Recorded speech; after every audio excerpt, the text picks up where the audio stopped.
What's up guys, Pug here and welcome to today's video. In this video I will show you guys the 5 things I hate about the 2015 Chrysler 200c all-wheel drive.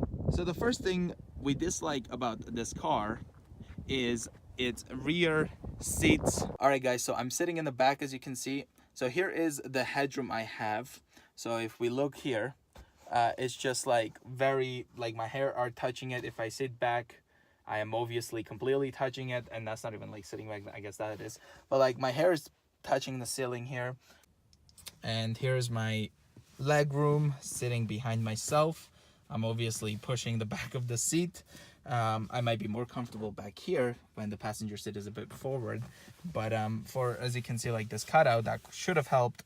My knees are a lot higher, so they're hitting in there, so I kind of have to sit like that to be a little bit more comfortable. So it is doable, but not for long distance. So I'm sitting at the driver's seat now, and I'm going to show you guys what I find to be the second thing I hate about this car. So it's going to be something that most of you guys will like and dislike at the same time, but it is something that I'm not so happy of having. You know, so many companies now have even buttons where you have to press in order to change your gear, which saves a lot of room for the interior here, so you get storage rooms. But honestly, having this, it's not like that I confuse it with any of these. That never happened to me. I can feel the difference. They're just completely different feeling things. But you know, when I put my foot on the brake and I put a reverse, it's something you really get used to. And it's just so easy. If I were to go into, I'm done stopping, I can just do this. And when you're just in a hurry, you may end up leaving it on reverse and exit your car. Except here's something that's cool. So if I take off the parking brake here, you guys, right?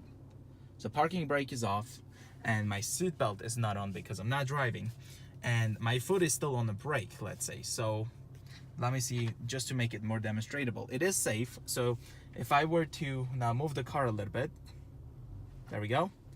And let's say I ended up putting it into park, as I think I did, and I exited the car and I unbuckled my seatbelt. Now this might not work because I don't have my seatbelt on at all. Now if I were to leave the car and leave my foot off of it, as you can see, without me doing anything, the car automatically applied the brakes while I'm on reverse trying to exit the car.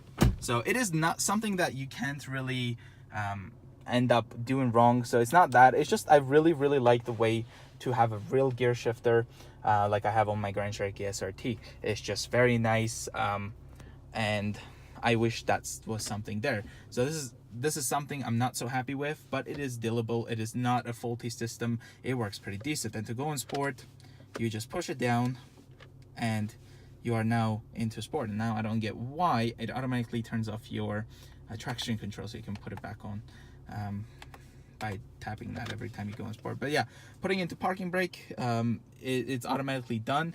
So if I were on neutral and I put it back in park, the parking brake automatically puts it on. So this is something I hate and like at the same time. So the next thing I hate about this car is its visibility.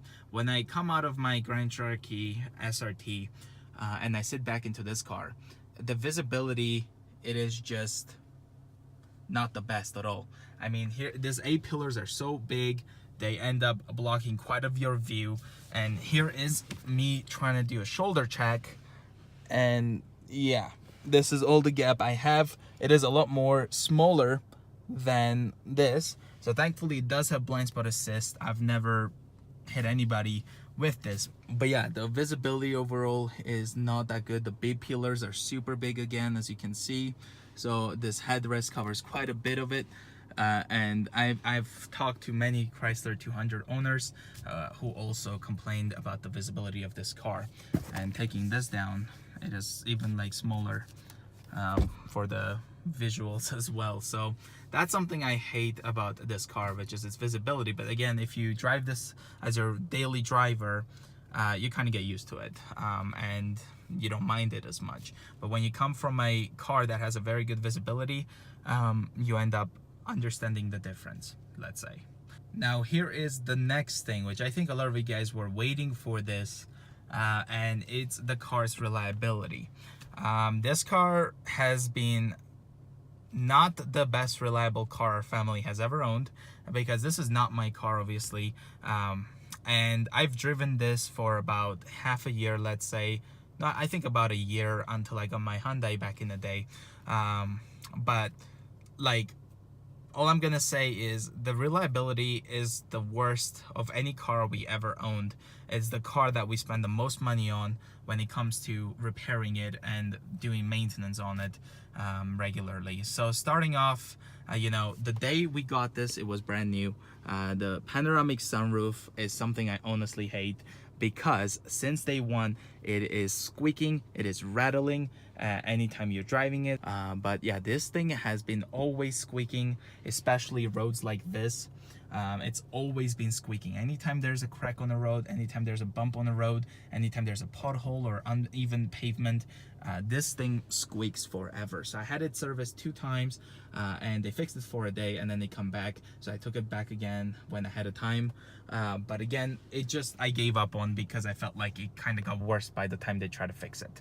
But yeah, so that's one thing. It just had a lot of, it had quite a bit of things done to the car that had to be replaced under warranty, thankfully, but now my 3-year warranty is gone. So other than the sunroof, however, we had a very good luck, I think, until 30,000 kilometers, which, to be honest, when you buy a new car, you shouldn't have problems 30,000 kilometers, okay? This thing has already about 5 or 6 parts replaced under the warranty, so that's something I'm gonna say. There's probably more things. It has been serviced a lot. It took a lot of our time, and so I'm gonna get to my next step.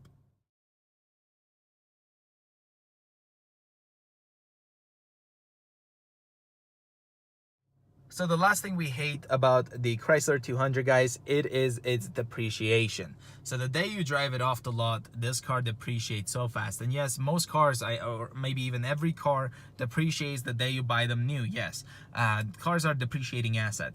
But at the end of the day, we had so many cars in the past, and this is by far the most depreciating car we have ever had. It is the most serviced car we ever had, and it only has 44,200 kilometer, guys. So that's all I'm gonna say. If you're in the market looking for one, look for the best deal, do research on it, let your mechanic check it out and things like. Well, thank you guys so much for watching this video. I hope this was somewhat informative. I know some of you guys may like and may not like this video, but this was our personal experience with this car. When it comes to things we had to go through, things we are not so happy about this car. But that being said, thank you guys so much for watching. If you're new to the channel, please subscribe, comment down below what you think, and also leave a like and subscribe if you're new, if I haven't said that already. So that being said, I will see you guys in the next video. Bye, guys.